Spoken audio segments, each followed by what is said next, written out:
that is without the ras of the Leelas. He uses the word Leela Avatar. Leela Avatar is Krishna and Ram. There's a ras in those Leelas, and there's material there for the devotees. So, nakathyate yad bhagavan dhokshaja.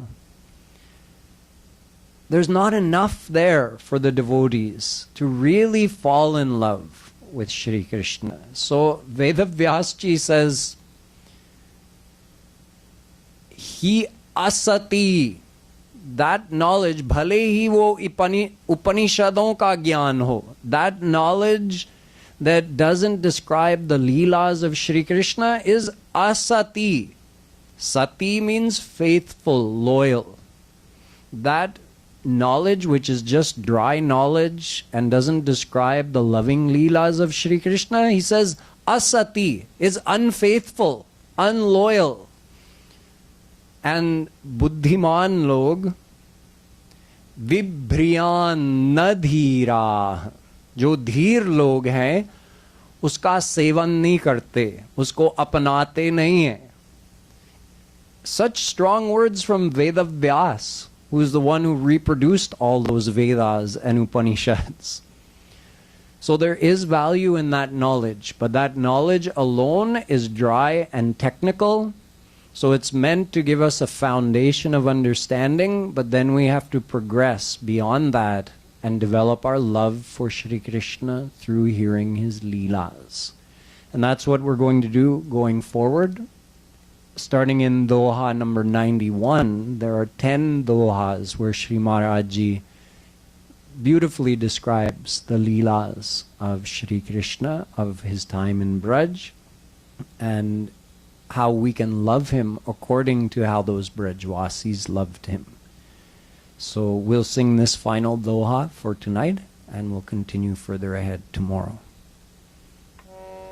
Radhe Radhe Radhe Radhe Radhe Radhe Radhe Radhe Radhe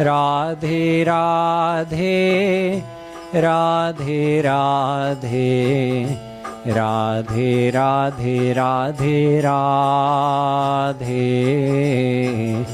Radhe Radhe Radhe Radhe.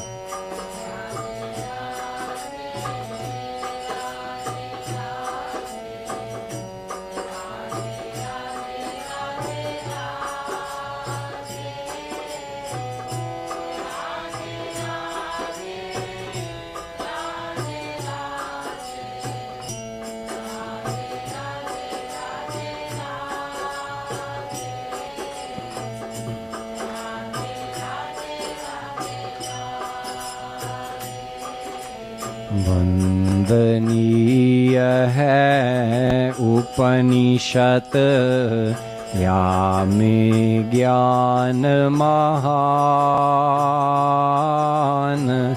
Shyam प्रेम बिनु ज्ञान सो प्राणहीन तनु जान. राधे राधे प्राणहीन तनु जान.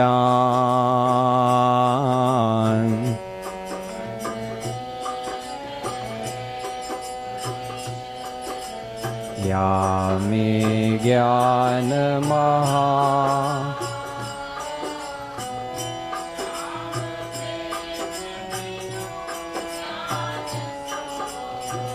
प्राणहीन तनु जान. राधे राधे. ओ वंदनीय है उपनिषद या में ज्ञान महान, श्याम प्रेम बिनु ज्ञान सो प्राणहीन तनु जान. राधे राधे प्राणहीन तनु जान.